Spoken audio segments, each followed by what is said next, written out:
All right.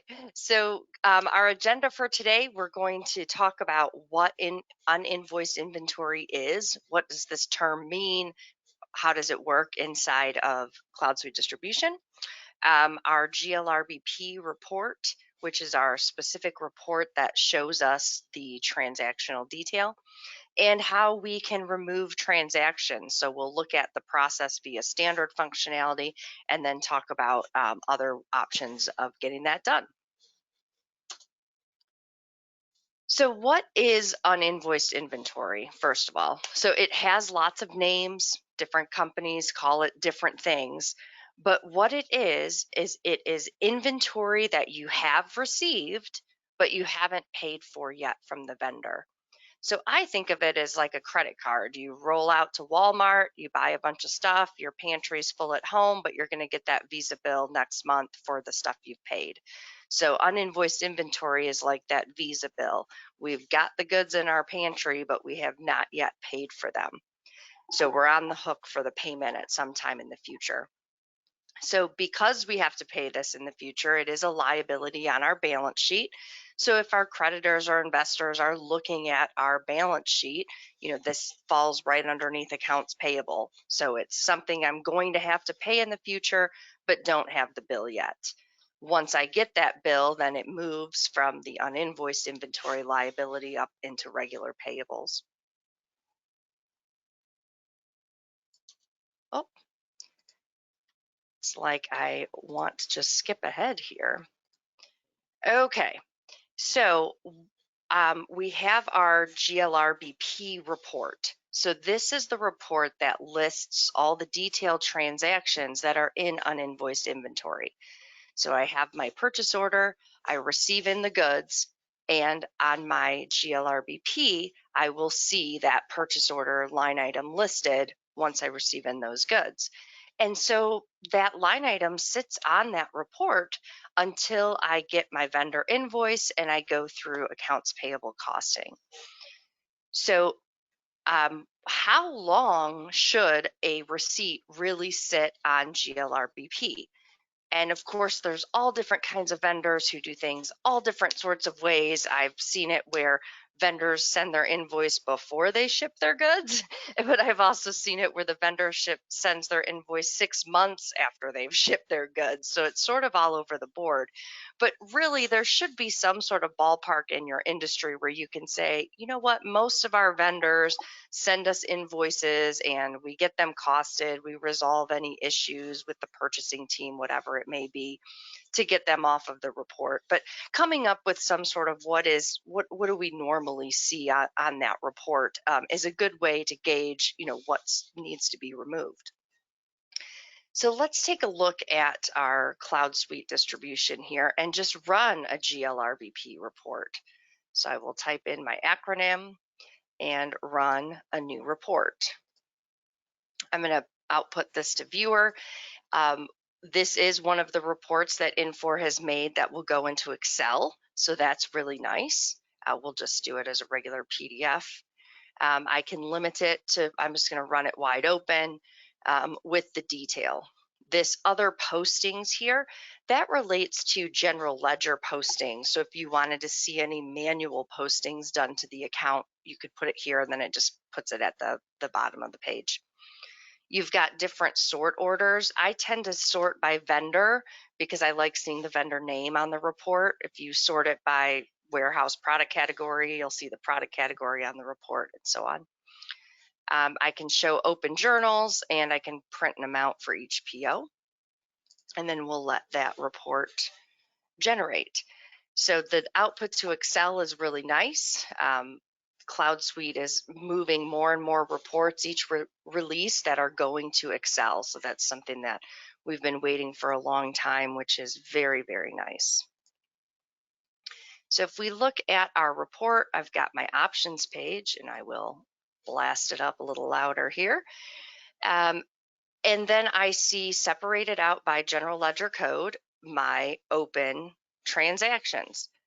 Now, I purposefully made sure I had a lot of old transactions for our call today. So you can see, this first purchase order here has not had any activity since 2018.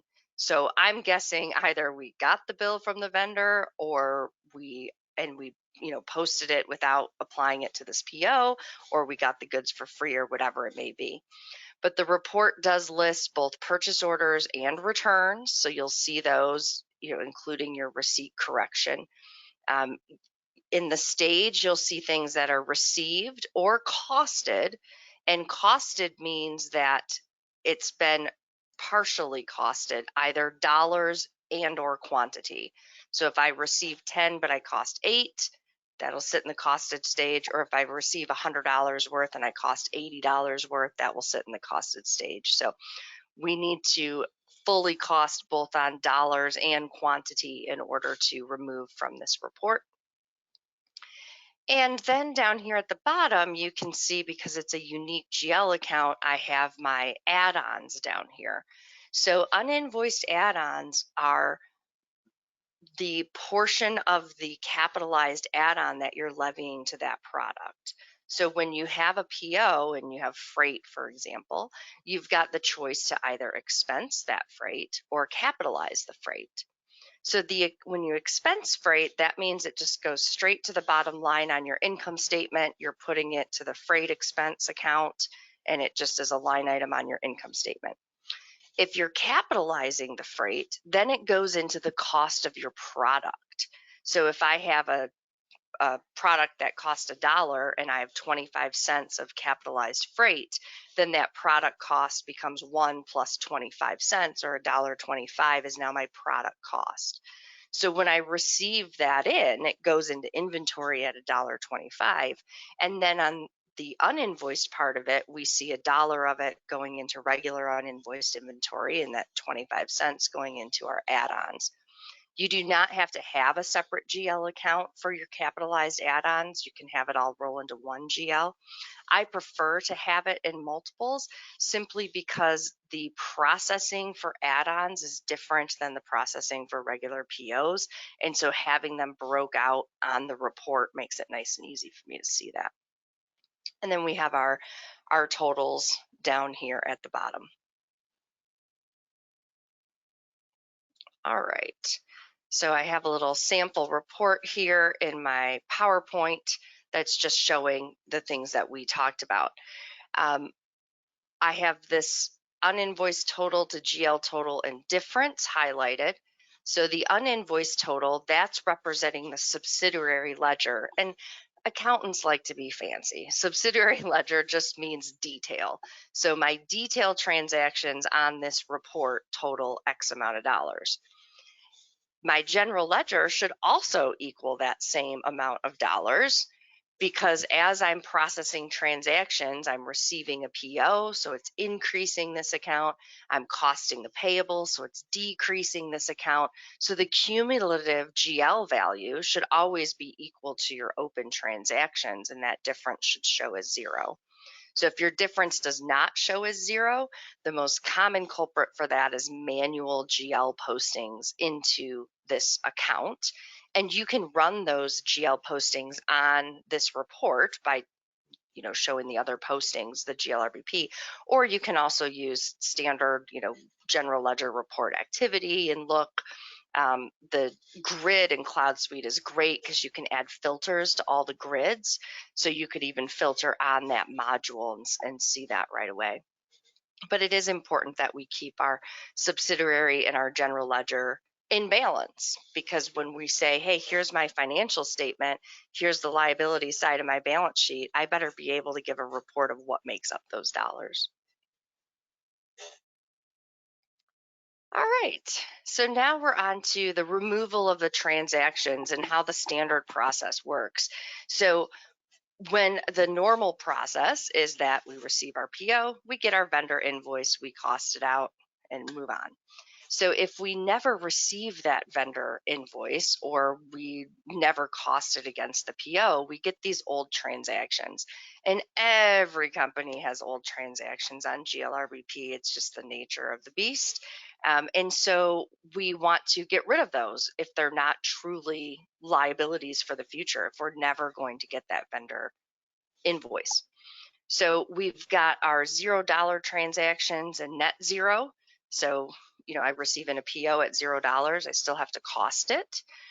Or net zero, meaning I have a PO and then a return and they net out to zero. So, the dollars aren't going to affect, but I still have to process those transactions. We also have the scenario where we really never got a vendor invoice. Maybe it was a sample, who knows? We never got that. And so when we decide to cost out the product, do we want to affect our cost of inventory? So if it truly was a sample and it's free, do we want to bring down our cost of inventory? Or do we want to say, no, leave cost alone, we're going to record it another method? The third reason that we see items on here is that we did actually get their bill or their invoice, but we entered it as an expense payable. So the expense payable is the type of payable we use for like utility expense or lawn maintenance, things like that, where we say we're going to pay this guy $100 for mowing the lawn. That's an expense payable. The trade payable is when you're actually costing against a trade purchase order or return. So that would be my trade payable. All right, so let's take a look at how the process in Cloud Suite distribution works for actually clearing off items from our GLRBP report. So I first want to talk about your $0 transactions or net zero, where you've got a total of 0. So let's do one of those, for example.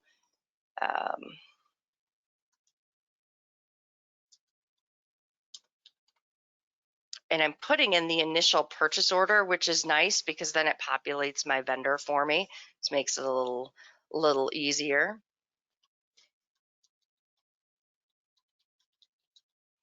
Okay, so in the amount, there are 2 different ways that you can do this. You can make it a $0 transaction, which in the software creates a payable for $0, and it is active. Unfortunately, it is active. So the only way to clear it and make it inactive is to actually put it on a check run.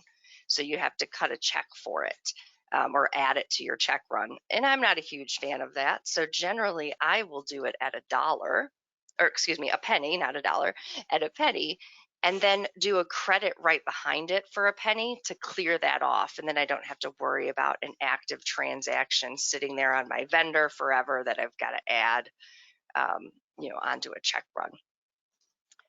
So I put that in here, and because I filled in my initial purchase order, it's pulling that up, and I can see, it's got my PO here, which is a $0 PO, and I'm off by 1 penny. And I'm off by 1 penny because that's what I made it a penny. So I've got to tell it where I want that 1 penny of dollars to go.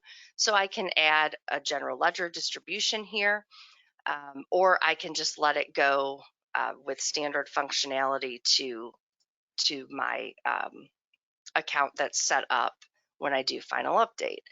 So if I click on final update, which is buried over here, you can see I've got this AP variance account. I'm just going to put it in my clipboard. So I save, and then my transaction's updated. Now this did create a 1 penny invoice on my vendor. So then I would come behind it, and for that same vendor, I can enter a credit memo where I apply it to my invoice that I created. So if I search, I can find my penny invoice here.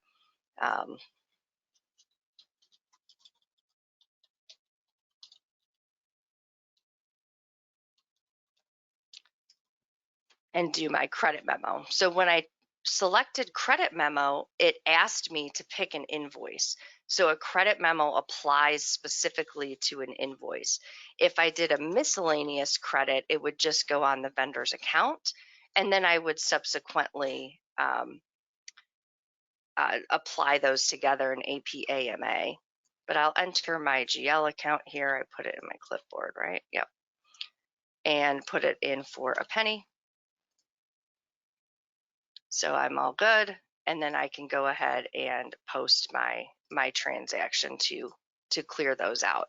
So the point of this exercise is just to say that we've got are $0 items, and if we cost them at 0, then we have to put them on a check run to clear them off of our vendor account. So for your net zeros, we normally do them at a penny, followed by a credit memo, and then it clears out there.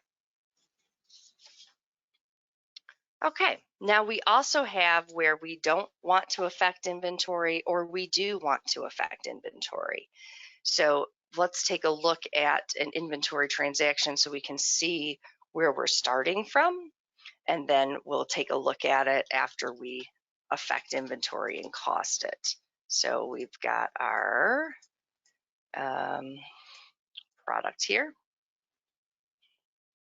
And if I look in balances, I can see, my average cost is $1. I've got 10 on hand. And if I look in my transactions, I can see, here's my purchase order receipt that I had.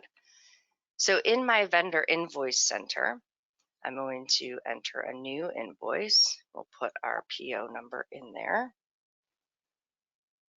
which was that one.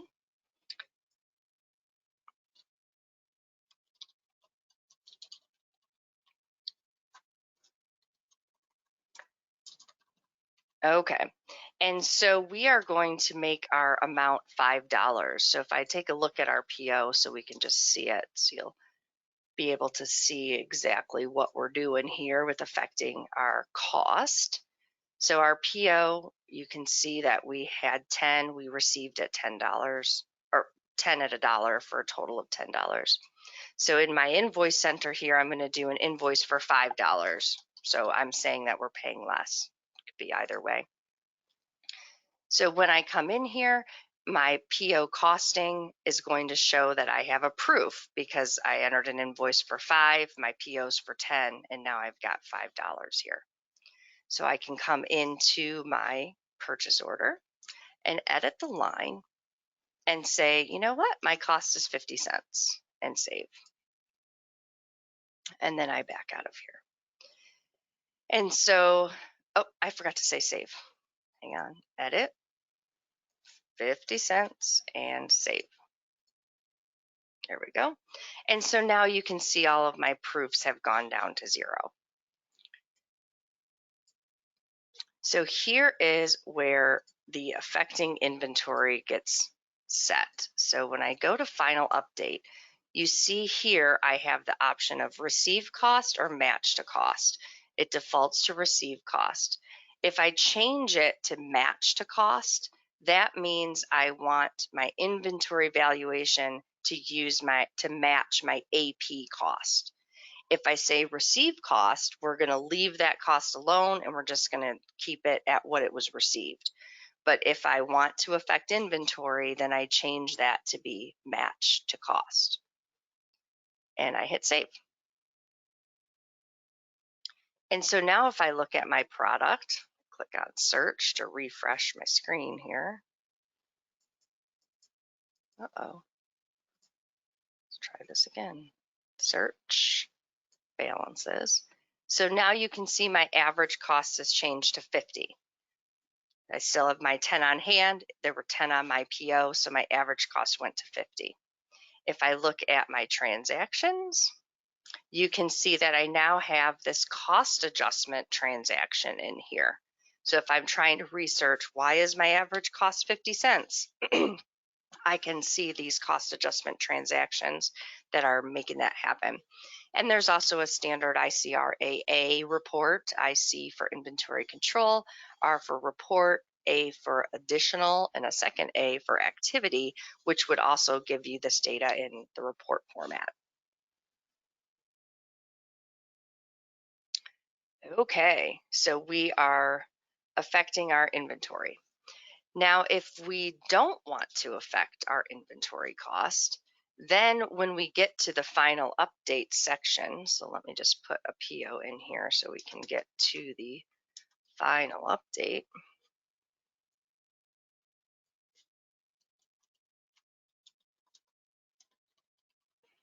So same thing, oops, invoice date. So if I don't want to affect cost, then when I go to my final update, I leave it alone and I don't change this. Well, it went to match the cost because that's what I did last time, but we have our receive cost. Then the difference in the dollars will post to whatever account you define here. So that will go straight to my income statement, straight to my bottom line. It doesn't affect my inventory valuation. So I will go to this variance. This variance account is set up in the level 4 of your general ledger hierarchy, which is in the SASO, or the operator setup for the R&D operator. So that's where we specify that account. I've also seen where we leave that blank, which forces the operator to choose the account. That's fine too, either way. The point of this whole exercise is just really to show how something gets removed from GLRBP. It goes through that costing process. So whether it's a vendor bill that we entered it as an expense payable by accident, we still have to go in here and cost it. Whatever it might be, we've got to cost it to get it off of this report. And I'm pretty fast at it, but if you've got more than 5 or 10 transactions, it's going to take you a while. So that gets us to our next slide, which is, well, what can we do if we don't want to go through this arduous process of costing out POs when we don't really have an invoice? And the answer is we can do a data scrub. And so a data scrub is just a process, a little program that we write that goes behind the scenes and updates our records for us. We can output our general ledger report balancing purchase orders to Microsoft Excel. And I did that earlier, so I'll just show you what that looks like.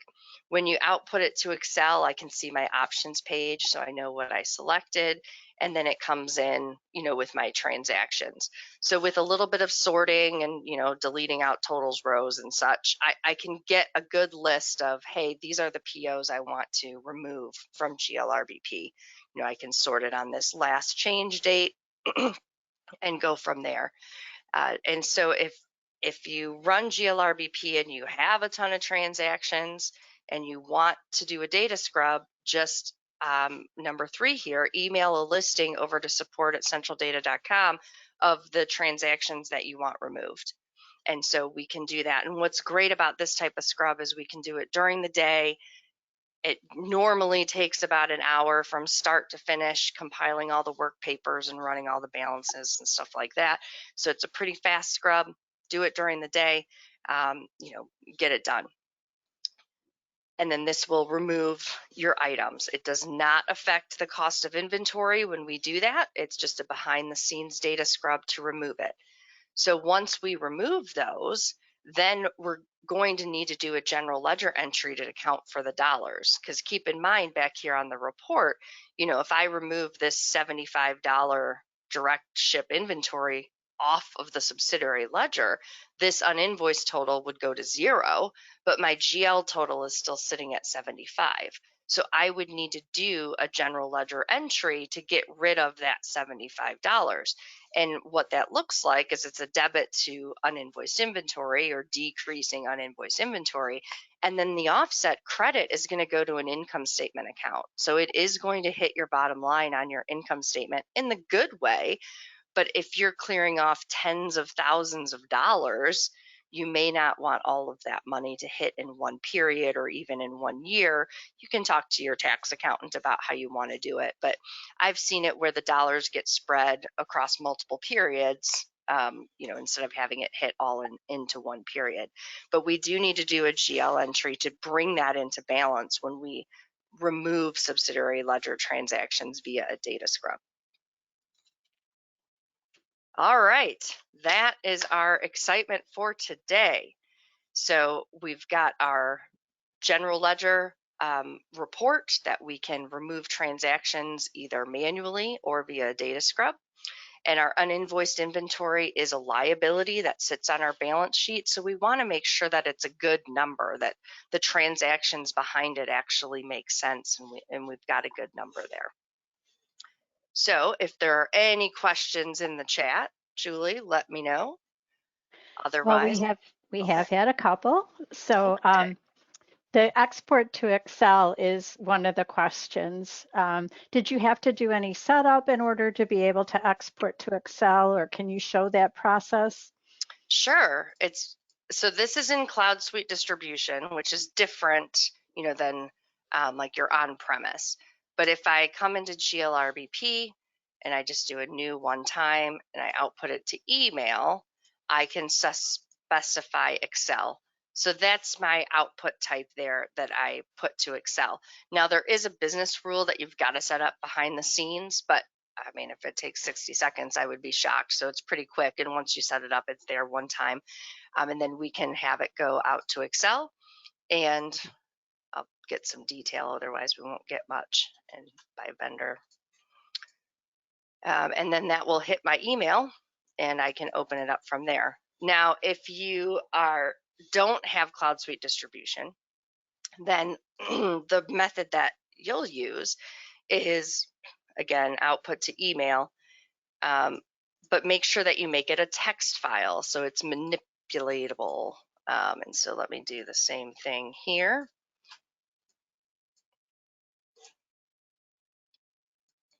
All right, and let me open my email and get that email.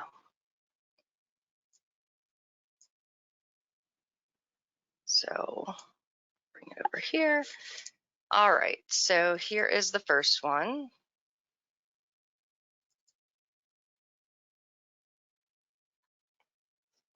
Oh, that's the text. Let me start with the other one. Okay, so here's what it looked like when it came over. So I just click on my file here, and it will pop open right into Excel. This is the original file I showed you all earlier, so just give it a second. So here's how it comes over, just like that. So very, very easy. Now, if you're not so fortunate to be on Cloud Suite with all of its cool things, you've got to do it a little different. So you'll send it off as a text. You can print it to view and then convert it to text if you're using graphical. And then you get the data in here, and basically you've got to just copy the data and paste it into Excel. Then using the standard text to columns functionality, we make sure that we've got our columns the way that we want. Don't need that. That looks good. Don't need that. And I always format the PO to text. Otherwise, certain POs, it'll think it's a date or whatever. So if I format it to text, I don't have to worry about it. And then I brought it all in. Then I'll do a sort, and I usually use type. And I'll sort it on type and then place a filter on the type to say, all right, POs, DOs, and RMs are good. So everything else is bad. Control Shift down arrow, delete. And then I just sort it again. I'll sort it by last change date. And then I've got my information here in Excel. So I've done it a lot, so it's pretty quick, but it is what it is. So then you get your information in Excel.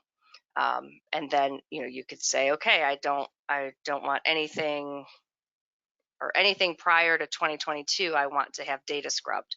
So I would just delete these off of the bottom of the list and email it over to support@centraldata.com, and we can get those going.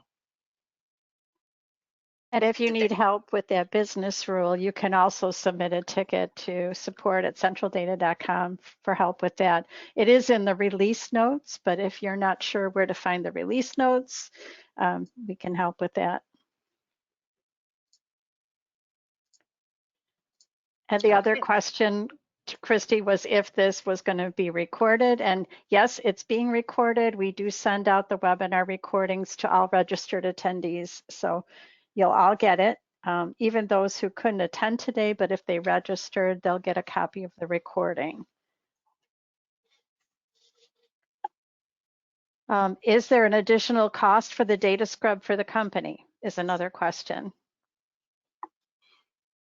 Yes, so it would be a cost because it's the time to complete it. So we, we bill it at whatever the time to complete it is. Normally it's about an hour.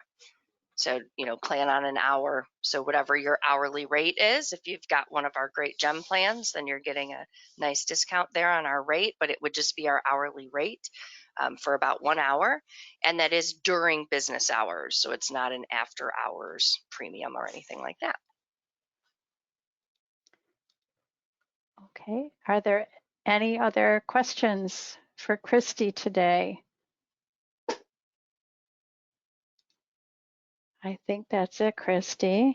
Okay, great. Okay, all right. Thank you all for attending. Kristi, thank you very much. That was valuable information for everyone. I will stop the recording. Thanks, everyone. All right. Bye.